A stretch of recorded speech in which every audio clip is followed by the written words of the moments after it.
அஸ்ஸலாமு அலைக்கும் வரஹ்மத்துல்லாஹி வபரகாத்துஹு. பேரன்பு மிக்கவர்களே, ஜம்மியத்துல் உலமா ஹிந்தினுடைய தொடர் அறிமுக உரையில் இது 5வது காணொளி. இந்திய நாடு சுதந்திரம் பெற்றுவிட்டது. 1945ஆம் ஆண்டு சுதந்திரம் பெற்றதற்கு பிறகு இந்தியா பிரிக்கப்பட்ட நாடாகத்தான் சுதந்திரம் வழங்கப்பட்டது. வடமாநிலங்களில் முஸ்லிம்கள் இங்கும் அங்கும் சிதறி ஓடிய காட்சிகள், ஹரியானாவினுடைய கன்னூர் என்ற பகுதியிலிருந்து பஞ்சாபினுடைய சர்ஹிந்து வரைக்கும் ஏராளமான லட்சக்கணக்கான முஸ்லிம்கள் கொல்லப்பட்டார்கள்.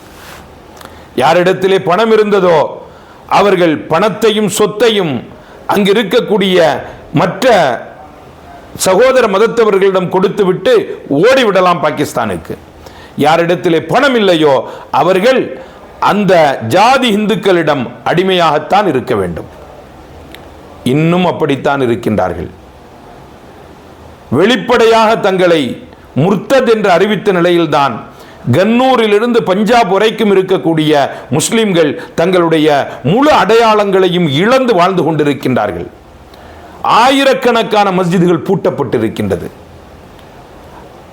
கோயில்களாக மாற்றப்பட்டிருக்கின்றது, காம்ப்ளெக்ஸ்களாக இருக்கின்றது, வீடுகளாக மாற்றப்பட்டிருக்கிறது. விட்டது விட்டபடி போன முஸ்லிம்கள் போய் சேர்ந்தார்களா என்றால் அவர்களும் போய் சேரவில்லை.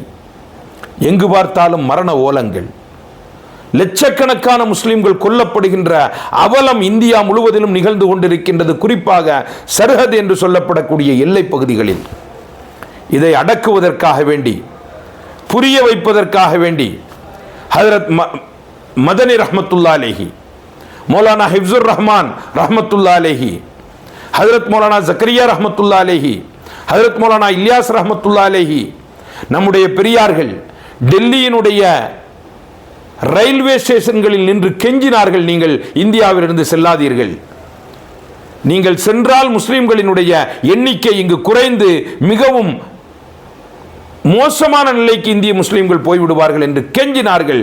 பிரிவினையை ஒருபோதும் ஆதரிக்கவில்லை. ஆனால் நிலைமை கைமீறி போய்விட்டது. அதற்கு பிறகு அந்த நிலைமைகளை கட்டுக்குள் கொண்டு வருவதற்கு காந்தியடிகளும் நவகாளி யாத்திரையின் மூலமாக பாடுபட்டார்.